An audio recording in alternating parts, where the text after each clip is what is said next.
नमस्कार दोस्तों, स्वागत है आपका हमारे चैनल टेल्स बाय यशु पर। यहाँ पर आपको मिलेंगी रोचक और सस्पेंसफुल कहानियाँ। अगर आपको यहाँ पर हमारी कहानियाँ पसंद आती हैं तो कृपया करके आप हमारी वीडियोस को लाइक करें, इसको अपने दोस्तों को साथ शेयर करें और साथ के साथ अपना कमेंट करना ना भूलें। अगर आप इस चैनल पर नए हैं तो कृपया करके इसे सब्सक्राइब भी करें। आपका ज्यादा समय न लेते हुए चलो आज की कहानी को शुरू करते हैं। नेहा ने बड़ी चालाकी से ऑफिस में लोगों की मदद से अपनी इन्वेस्टिगेशन शुरू कर दी थी। उसने कुछ ऐसा किया जिसके बाद प्रशांत मजबूर हो गया था समीरा को कॉल करने के लिए। उसने समीरा से बात करके उसे सब कुछ बता दिया था। समीरा ने उसे सुमित पर नजर रखने के लिए कहा और तब तक शांत रहने के लिए बोला जब तक कोई ठोस एविडेंस उसके खिलाफ नहीं मिल जाता। समीरा मन ही मन बहुत खुश हो रही थी। ये जानकर के उसे कंपनी की वीकनेस पता चल गई थी। वो अपनी हरकतों से सुमित की रेपुटेशन मिट्टी में मिलाने की तैयारी करने वाली थी। पर मैम, अगर सुमित के साथ ये सब कुछ करने के बाद हमारा नाम सामने आ गया तो? अगर आदित्य सिंघानिया ने हमें ढूंढ लिया तो? प्रशांत ने अपना डर पूछा। तुम्हें उस बात की चिंता करने की कोई भी जरूरत नहीं है, वो सब कुछ मैं देख लूंगी। तुम्हारे हिस्से के पैसे मैं तुम्हें जल्दी ही पहुंचा दूंगी। और अगर इन केस ऐसा हो भी गया तो तुम्हारे पास भरपूर अरेंजमेंट्स होंगे यहाँ से निकलने के लिए। कोई तुम्हारा बाल भी बाका नहीं कर पाएगा, लेकिन इन सारे बेनिफिट्स के लिए तुम्हें लॉयल्टी से काम करना पड़ेगा। बाकी मेरे साथ गद्दारी की कीमत तुम्हें पता ही है, समीरा ने कहा। उसके इतना कहते ही प्रशांत को कुछ याद आ गया। उसके माता पिता को अस्पताल में होस्टेज बनाया गया था। ये सोचकर प्रशांत के हाथ कांप उठे। उसने तुरंत डरते हुए कहा, मैं आपके साथ गद्दारी का सोच भी नहीं सकता। पर मैम, मेरा एक सवाल है, हम आदित्य के आर्टिस्ट को क्यों परेशान कर रहे हैं? हमें बदला तो विक्की सर से लेना है ना? प्रशांत ने पूछा। तुमने ये सवाल बहुत देर में नहीं पूछा। अरे बेवकूफ, जब आदित्य के आर्टिस्ट की बदनामी होगी तो इल्जाम विक्की पर ही लगेगा और गुस्से में आदित्य विक्की को छोड़ेगा नहीं और इस तरह से उनके बीच की दुश्मनी और भी बढ़ जाएगी, समीरा ने समझाया।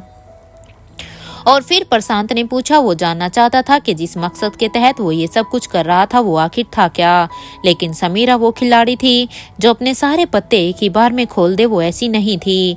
उसने कहा, ये सब सोचना तुम्हारा काम नहीं है। You just follow my orders. तुम बस उम्मीद पर नजर रखो, उसके बारे में कुछ मसालेदार खबर निकालो, उसके अच्छे पैसे भी मिलेंगे तुम्हें, समीरा ने कहा। प्रशांत को भी अब समझ आ गया था कि वो कुछ ज्यादा ही पूछ रहा था। उसे भी बस अपने पैसों से ही तो मतलब था। उसने अब मान लिया था कि उसका काम सिर्फ समीरा का ऑर्डर मानना है। ये सब कुछ समझ आने के बाद समीरा ने फोन रख दिया। फोन रखने के बाद समीरा को खुद के प्लान्स पर अब गर्व हो रहा था। वो जानती थी कि आदित्य आज नहीं तो कल नेहा को ढूंढ ही लेगा, लेकिन तब तक वो उन लोगों के बीच इतनी दूरी पैदा कर देना चाहती थी कि उनका साथ होना असंभव हो जाए। आदित्य की कंपनी में प्रॉब्लम्स क्रिएट करके वो उसका ध्यान भटकाना चाहती थी ताकि कल को अगर नेहा वापस आ भी जाए तो उसे अपने काम के आगे नेहा को अपनाने की सूझे भी ना। विक्की और आदित्य के बीच दुश्मनी इतनी बढ़ जाएगी और तब तक आदित्य को ये पता चलेगा कि नेहा उसके साथ रह रही थी तो नेहा के साथ दूरी बढ़ना लाजमी था।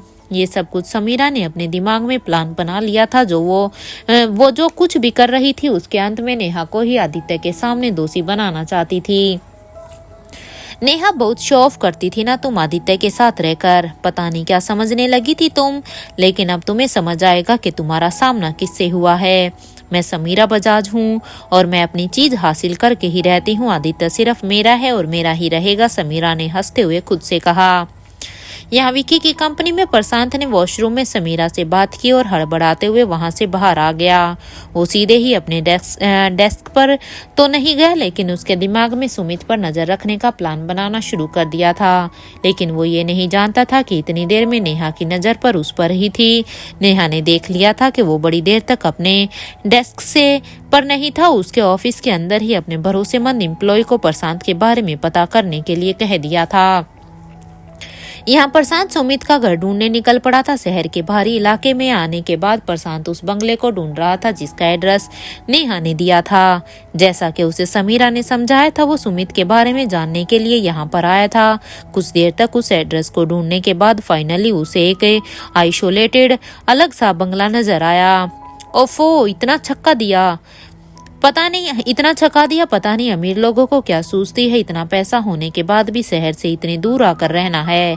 अरे ऐसा भी क्या डर पब्लिक का। चलो भाई, कम से कम मंजिल तो मिली, प्रशांत ने बड़बड़ाते हुए खुद से कहा और उसी बंगले की तरफ चलने लगा। वहां पहुंचने के बाद उसने बेल बजानी शुरू की। ना उसे कहीं नेम बोर्ड दिखाई दे रहा था और ना ही कोई गार्ड जिससे वो सुमित के यहाँ रहने के बारे में पूछ पाए। जितने भरोसे से वो यहाँ पर आया था उसे तो अंदाजा ही नहीं था कि नेहा ने उसे जो पता दिया था वो नकली था। जैसे ही बंगले का गेट खुला, प्रशांत के तो होश उड़ गए। उसके सामने नेहा खड़ी थी, जिसके पीछे चारों अनजान लोग खड़े थे। उन चारों आदमियों ने प्रशांत को अब हर तरफ से घेर लिया था। एक पल के लिए तो प्रशांत हैरान हो गया कि नेहा ऑफिस छोड़कर यहाँ पर क्या कर रही थी, लेकिन जब उन आदमियों ने उसे घेर लिया तो उसे सब कुछ समझ आ गया था। वो समझ गया था कि वो नेहा के ट्रैप में बहुत ही आसानी से अब फंस चुका था। जब मैं तुमसे पहली बार मिली थी तब मुझे लगा था कि तुम बहुत ही डेडिकेटेड एंड हार्ड वर्किंग इंसान हो। मुझे नहीं पता था आगे चलकर तुम हमारे ही साथ चीट करने वाले थे, नेहा ने उसे घूरते हुए कहा। शक तो उसे सुबह ही हो गया था, लेकिन अब अपने बिछाए हुए पत्ते पर प्रशांत को देखकर उसे यकीन हो गया था कि ये सब कुछ उसका ही किया धरा था। मैंने सच में कभी नहीं सोचा था कि प्रशांत तुम कुछ ऐसा कर सकते हो, नेहा ने कहा। प्रशांत शर्म और एम्बेरसमेंट के कारण नेहा से नजरें नहीं मिला पा रहा था। उसे समझ ही नहीं आ रहा था कि वो क्या कहे। वो समझ चुका था कि अब उसका पर्दाफाश हो चुका है और अब उसे ढेरों सवालों का सामना करना होगा। मैं मजबूर था, अगर ये कंपनी के फेवर में नहीं होता तो ये सब कभी नहीं करता। पूछिए क्या पूछना है आपको, प्रशांत ने कहा। उसकी बात सुनकर नेहा के असिस्टेंट ने जाकर प्रशांत को पकड़ लिया। नेहा ने उसके पास जाकर पूछा, किसने कहा तुम्हें ये सब करने के लिए? किसके कहने पर तुम अपनी ही कंपनी से गद्दारी पर उतर आए? क्या मकसद है तुम लोगों का? जिसने भी तुमसे ये सब कुछ करवाया है वो क्या चाहता है? नेहा के मन में कई सवाल थे जिनके जवाब वो जल्द से जल्द जानना चाहती थी। आदित्य को इस बदनामी से बचाने का एक यही रास्ता था उसके पास। प्रशांत इतने सवालों के घेरों में घबरा सा गया था। ना चाहते हुए भी इस वक्त उसे सब कुछ अपने ऊपर भी लेना पड़ रहा था। समीरा ने उसे धमकी दी थी कि अगर वो उसका नाम लेगा तो वो प्रशांत के बंदी बनाए हुए उसके पेरेंट्स को मार डालेगी। इस वक्त प्रशांत के दिमाग में अपने मॉम डैड की इमेज घूम रही थी। वो उन पर किसी भी तरह की आंच नहीं आने देना चाहता था।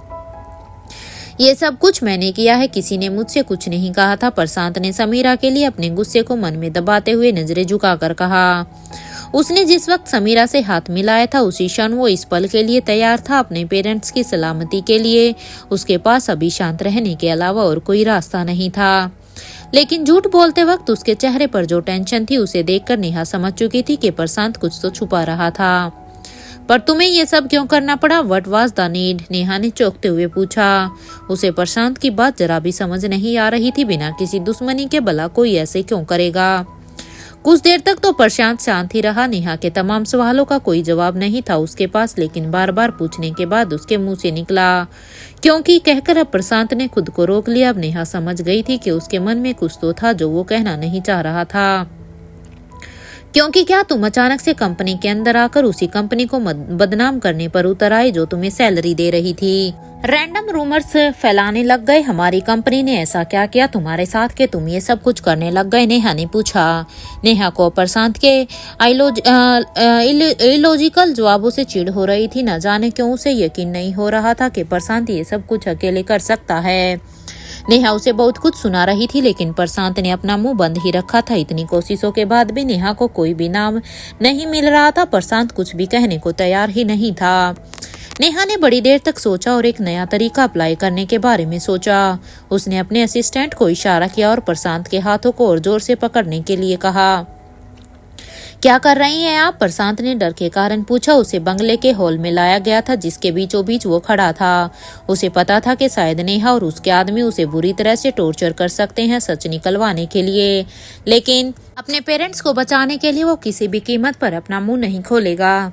जैसे ही नेहा के आदमियों ने उसे कसकर पकड़ लिया, नेहा ने अपने बैग से एक मोर पंख निकाला और प्रशांत के पास आने लग गई। उसके चेहरे से लेकर गर्दन तक नेहा ने उस मोर पंख को प्रशांत के शरीर पर फेरना शुरू किया। वो जानती थी कि ऐसा करने पर प्रशांत को गुदगुदी होगी और हुआ भी वही।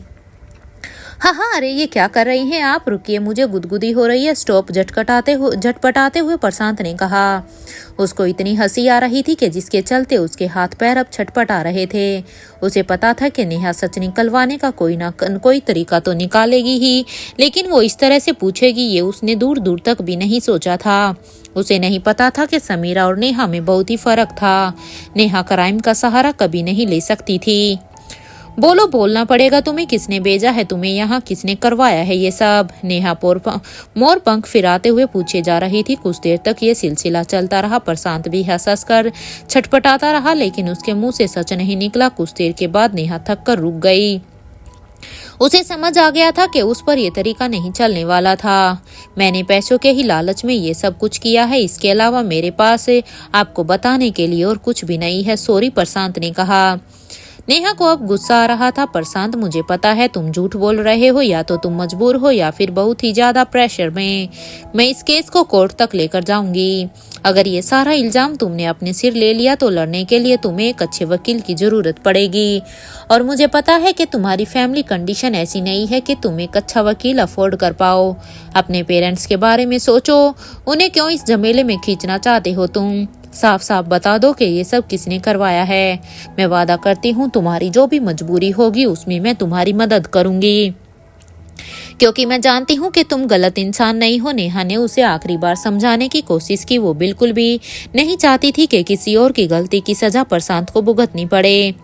उसकी बातों ने प्रशांत को भी अब इमोशनल कर दिया था। वो भी अच्छे से जानता था कि ये इल्जाम लेकर वो बहुत बड़ी ही मुसीबत मोल ले रहा है, लेकिन जिन पेरेंट्स की नेहा बात कर रही थी वो उन्हीं की जान बचाने के लिए ही तो ये सब कुछ कर रहा था। नेहा ने प्रशांत को सच बोलने के लिए कई मौके दिए थे, लेकिन प्रशांत अपना कोई भी नाम नहीं बता रहा था। इसलिए नेहा ने मजबूरी में चलते वो समझ चुकी थी कि उससे अब और भी सवाल करने का कोई भी फायदा नहीं है। अब उसके पास लीगल एक्शन लेने के अलावा और कोई रास्ता नहीं बचा। उसने अपने स्टेटमेंट और एविडेंसेस ऑफिस की सिक्योरिटी टीम को सौंप दिए। प्रशांत पर फर्दर एक्शन लेना अब उनकी जिम्मेदारी थी। उसने सिर्फ रूमर्स फैलाए थे, इसलिए पुलिस ने उसे छोड़ दिया था, लेकिन ऑफिस में उसकी रेपुटेशन की धज्जियां उड़ गई थी। विक्की को जब इस बारे में पता चला तो उसने तुरंत प्रशांत को अपनी कंपनी से टर्मिनेट कर दिया। ये मैटर तो जैसे तैसे रिजॉल्व हो गया था, लेकिन नेहा ने सुमित के बारे में जो कुछ भी कहा था उसकी वजह से कुछ लोगों के बीच अब उसकी इमेज थोड़ी सी डगमगा सी गई थी।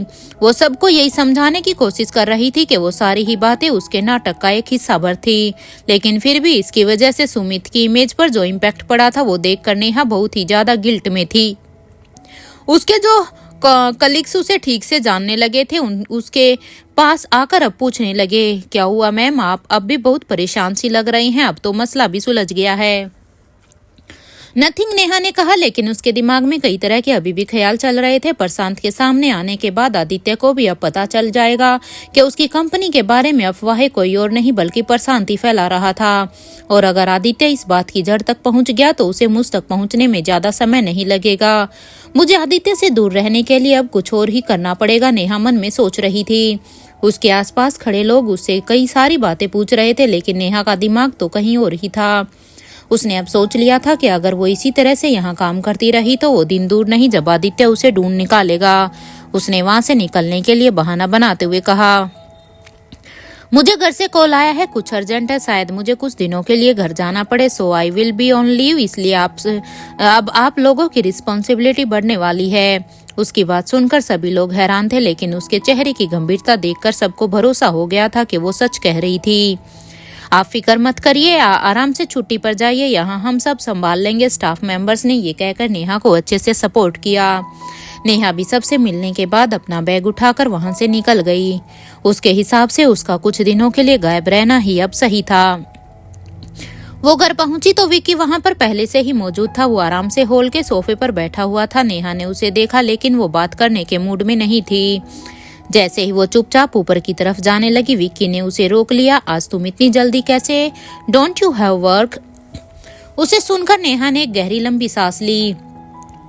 वो जानती थी कि विक्की उसे बिना पूछे रह ही नहीं पाएगा। मैं कुछ दिनों के लिए लीव ले रही हूँ, कुछ दिनों के लिए मैं यहाँ से जाना चाहती हूँ। मैंने वहाँ पर रिस्पॉन्सिबिलिटी हैंड ओवर कर दी है, नेहा ने कहा। ऑफिस के साथ साथ वो घर से भी निकलना चाहती थी। उसकी बात सुनकर विक्की को जरा भी आश्चर्य नहीं हुआ। उसने पूछा, आर यू श्योर? मतलब आदित्य का तुम तक पहुंचना आसान हो जाएगा? ऑब्वियसली इस बात का डर मुझे भी है, बट ऑफिस में जो कुछ भी हुआ उसके बाद मुझे डर है कि आदित्य विल फाइंड मी। अब मुझे किसी भी सिक्योरिटी पर कोई भी भरोसा नहीं है, नेहा ने कहा। उसकी बात सुनकर विक्की ने अपनी भवें तानते हुए कहा, तुम्हें क्या लगता है इससे ज्यादा सेफ जगह तुम्हारे लिए और कौन सी होगी? उसकी बात सुनकर नेहा शांत हो गई थी। वो खुद भी नहीं जानती थी कि यहाँ से निकलकर उसे कहाँ जाना चाहिए। उसकी चुप्पी देखकर विक्की ने कहा, हाँ क्या हुआ?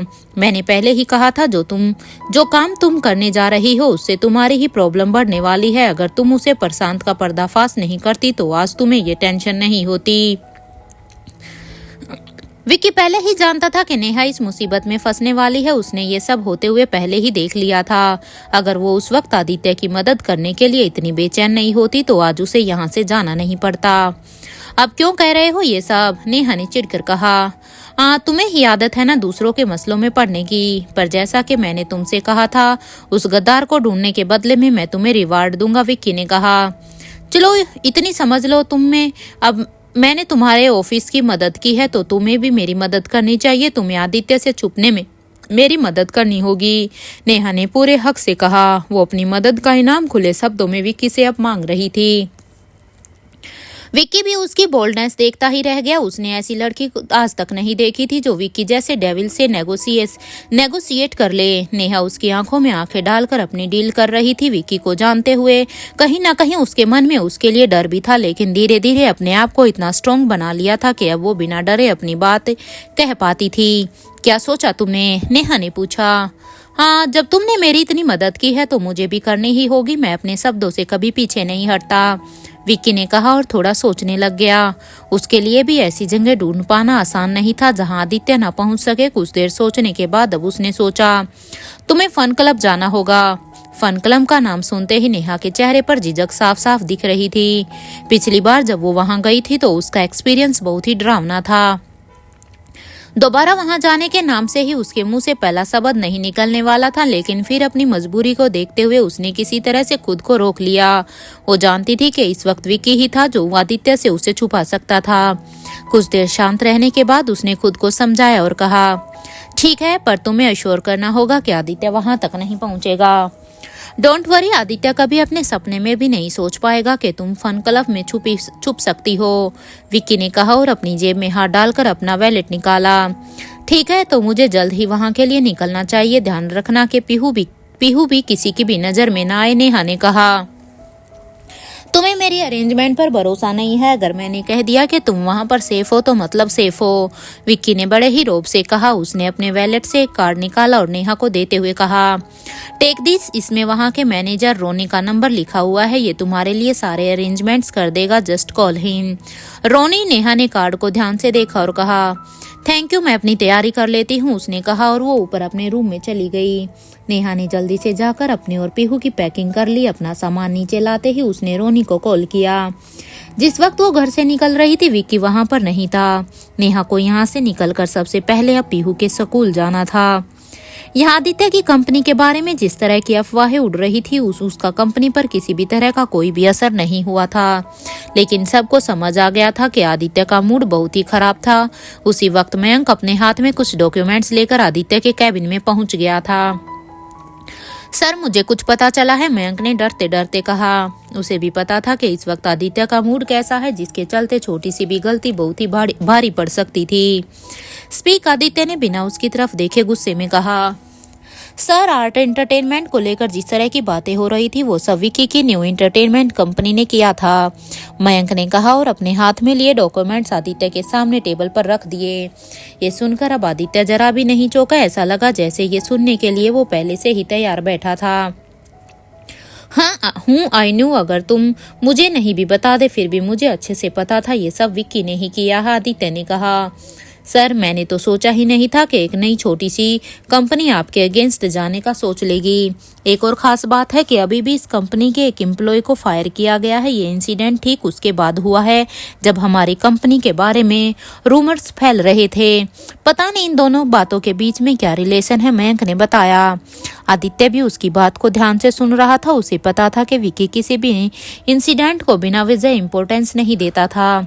सर, मुझे तो ये सब कुछ बहुत ही अजीब लगता है। ये कंपनी ज़्यादा पुरानी नहीं है, पर इसके एक्शन बहुत ही माइस्टीरियस लगते हैं। मैंने तो ये भी सुना है कि वहाँ पर कोई बहुत ही कैपेबल वाइस प्रेसिडेंट उन्होंने हायर किया है, जो उस कंपनी को बहुत ही अच्छे से संभाल रहा है। मयंक ने कहा, किसी को भी ज्यादा पता नहीं है उस वाइस प्रेसिडेंट के बारे में। उस कंपनी के बाहर कोई नहीं जानता कि वो आदमी है या औरत।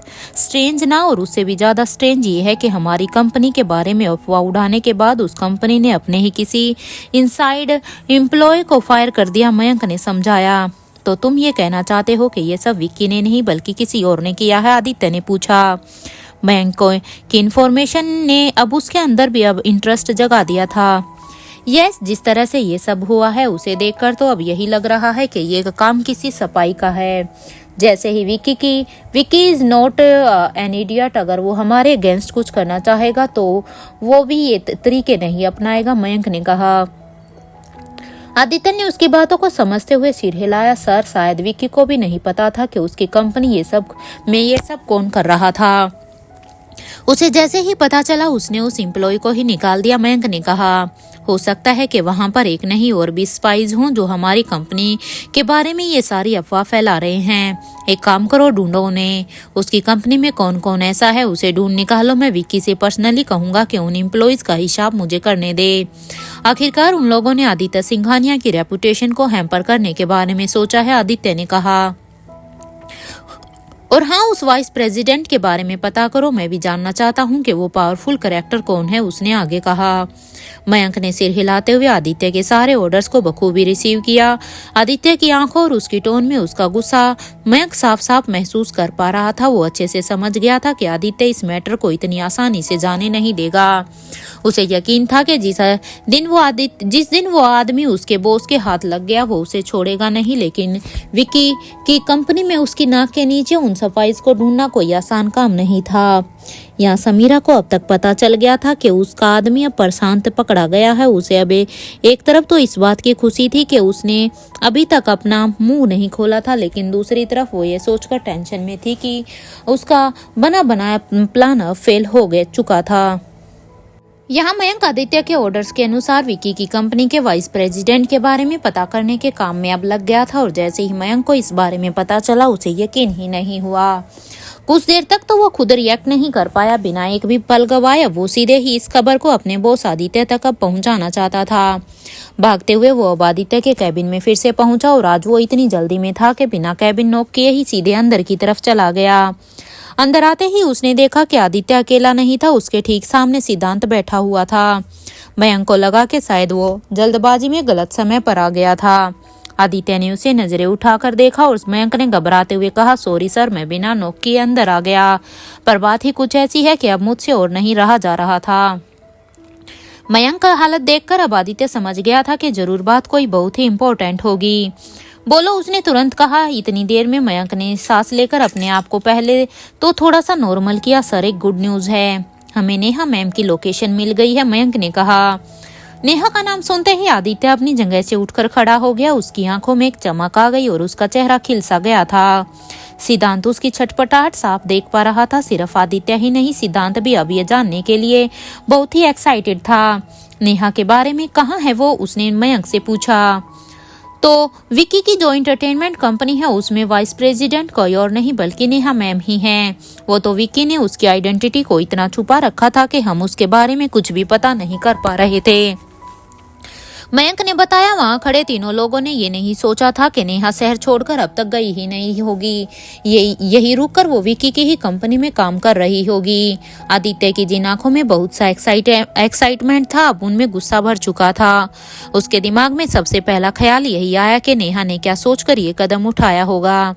उसने सोचा भी नहीं था कि नेहा विक्की का सहारा ले सकती है। उसने अपने गुस्से को मयंक के सामने संभालते हुए कहा, तो अब क्या करना है ये मुझे बताने की जरूरत नहीं होनी चाहिए। यस सर, मुझे पता है क्या करना है। मेरे कुछ आदमियों को मैंने विक्की पर नजर रखने के लिए कह दिया है, मयंक ने कहा।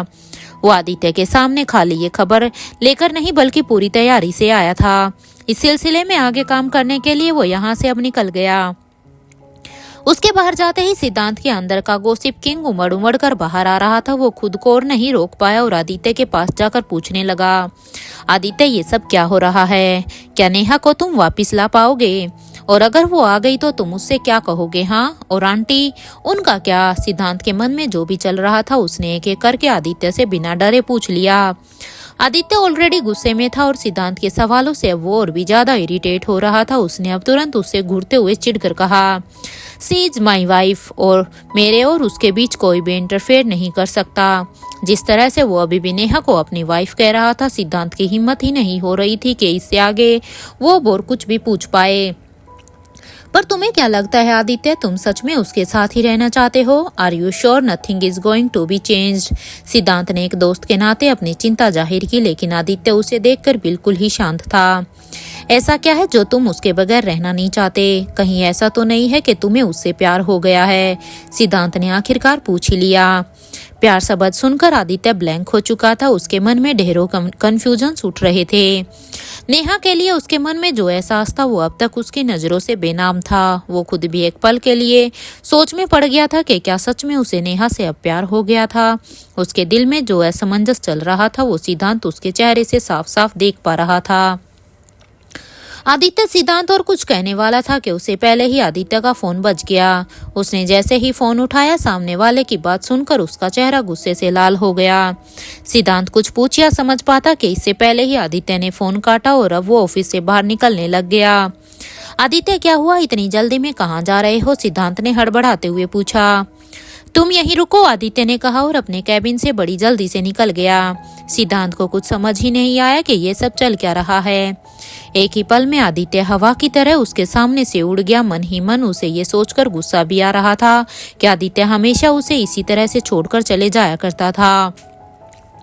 आदित्य बड़ी तेजी से अपनी गाड़ी में बैठा और वहां से निकल गया। उसे मयंक का कॉल ये कहने के लिए आया था कि नेहा ना तो विकी के ऑफिस में है और ना ही उसके घर में।